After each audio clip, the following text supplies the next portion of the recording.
تو انشاءاللہ تعالی پہلا مکھیہ منتری اتر پردیش کا بابو سنگھ کشواہا ہوں گے 2.5 سال کے لیے. اس کے بعد 2.5 سال کے لیے ایک دلت سماج سے کوئی امیدوار ہوگا اور 5 سال میں ایک ڈپٹی چیف منسٹر الپ سنکھیک سماج مسلمان سے ہوگا.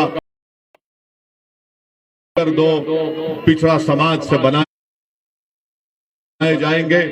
مجلس کی یہی لڑائی ہے کہ اتی پچھڑا سماج ہو یا ساماجک نیائے کا مسئلہ ہو، مجلس چاہتی ہے کہ اس پر تمام کمزور طبقات مل کر، جس میں اتی پچھڑا سماج ہو، الپ سنکھیک سماج کے مسلمان ہو، دلت ہو، تمام کمزور اور دبائے ہوئے لوگوں کو مل کر ہم کو اس جمہوری طریقے سے اپنی لڑائی کو لڑنا ہے اور اپنی منزل مقصود تک پہنچنا ہے. اور اس کے لیے بہت ضروری ہے کہ آپ لوگ متحدہ طور پر اپنے ووٹ کا استعمال کریں. آپ جانتے ہیں کہ چھپرولی ودھان سبھا میں پچھلے سال جب کووڈ کی ویو چل رہی تھی تو کس طریقے سے یہاں پر ذمہ داروں کو تنگ کیا گیا، ان کو پریشان کیا گیا اور ان کو بدنام کرنے کی ایک ناپاک کوشش، ایک منصوبہ بنایا گیا. اس وقت اگر پورے بھارت میں اگر کوئی یہ کہہ رہا تھا کہ تبلیغی جماعت کووڈ کے پھیلنے کی ذمہ دار نہیں ہے بلکہ اس کو بدنام کرنے کی کوشش کی جا رہی ہے، جو ایسی تنظیم ہے جو اخلاص کی بنیاد پر کام کیا جاتا ہے، تو کسی میں ہمت نہیں تھی. نہ سماجوادی پارٹی کے نیتا میں ہمت تھی، نہ RLD نہ بسپا کے نیتاؤں میں ہمت تھی کہ یہ اس تعلق سے کچھ کہہ سکے. اگر پورے ملک میں کہ پورے اتر پردیش میں اگر کسی نے آواز اٹھائی تو اس کا نام اسد الدین اویسی تھا، جس نے تبلیغی جماعت کو بدنام کرنے کی سازش کی مذمت کی. چھپرولی کی عوام کو میں یہ بھی بتانا چاہوں گا کہ جب آپ 10 فروری کے دن اپنے ووٹ کا استعمال کرنے جائیں گے تو یاد کریے کہ جب کووڈ کی ویو میں آپ جانتے ہیں کہ 27 دن میں قریب 30 سے زیادہ لوگوں کی موتیں ہوئی تھی چھپرولی ودھان سبھا میں. کہاں پہ نظر آئے مکھیہ منتری کی سرکار یا مکھیہ منتری نظر نہیں آئے جب روز کوئی نہ کوئی چھپرولی ودھان سبھا میں ایک شخص مر رہا تھا کووڈ سے. اس وقت سرکار نہیں تھی، اس وقت یہاں پر BJP کے ایڈمنسٹریشن سے کوئی نہیں تھا.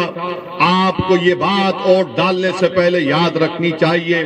تیسری بات جو میں آپ کو یاد دلانا چاہتا ہوں کہ چھپرولی ودھان سبھا میں 10ویں جماعت کے بعد یہاں پر کوئی تعلیم کا، کوئی شکشا کا انتظام نہیں ہے. بتائیے کون سا وکاس کا کام، کون سا کام BJP کی سرکار نے کیا؟ چوتھا، یہاں پر گورنمنٹ کے کالج کی ضرورت ہے، اس کا ناقص انتظام کیا گیا. یہاں پر 13 لاکھ کی آبادی میں صرف 24 پبلک ہیلتھ سینٹر کام کرتے ہیں. بتائیے BJP نے کون سا وکاس کا کام کیا؟ BJP بڑے بڑے جھوٹے دعوے کرتی ہے جو سچائی پر مبنی نہیں ہے. دوسری جانب میری عزتدار ماں اور بہنوں، میرے بزرگوں، میرے غیور نوجوان ساتھیوں، میں آپ کو بتانا ضروری سمجھتا ہوں کہ جنہوں نے آپ کا ووٹ تو لیا، جنہوں نے سرکشا کے نام پر آپ سے ووٹ لیا، جنہوں نے BJP کو ہرانے کے نام پر آپ سے ووٹ لیا، جنہوں نے آپ کے بچوں کو سرکشا اور ان کی شکشا کے نام پر ووٹ لیا، بتائیے آج جب مصائب اور مشکلات کے طوفان سے ہم گزر رہے تھے یہ کہاں پر نظر آئے؟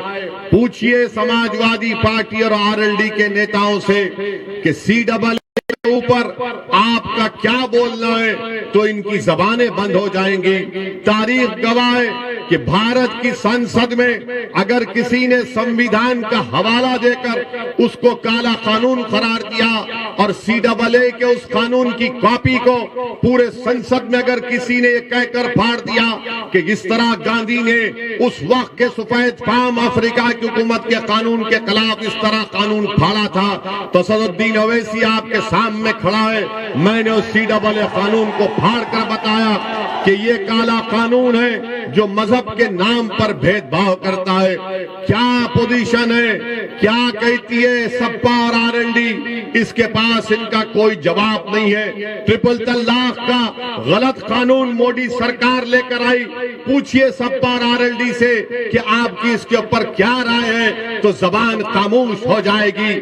آپ جانتے ہیں کہ آپ کی ایک آواز کی ضرورت ہے. آپ جانتے ہیں کہ اتر پردیش کی وکاس اور اتر پردیش کی مضبوطی کے لیے بہت ضروری ہے کہ السنکھیک سماج کی بھی ایک آواز ہو. اگر آپ صرف خاموشی کے ساتھ ووٹ ڈالتے رہیں گے, ووٹ ڈالتے رہیں گے, میں آپ کو بتانے آیا ہوں کہ آپ ووٹ ڈالیں گے بھی اور انیس کے حق میں انشاءاللہ تعالیٰ اپنے ووٹ کا استعمال کریں گے. ہم صرف ووٹ ڈالنے والے نہیں ہیں, ووٹ حاصل کرنے والے بھی ہیں. آج میں ان سماجوادی پارٹی میں جو بڑے بڑے نیتا اپنی زندگی گزار دیے, آج گھر میں بیٹھ کر رو رہے ہیں کہ ہم کو ٹکٹ نہیں دیا گیا, ہم سے دھوکہ کیا گیا, ہم سے انصاف نہیں کیا گیا. میں ان سماجوادی پارٹی کے نیتاؤں سے کہہ رہا ہوں کہ تم غیروں کی چوکٹ پر جا کر ایک حقیر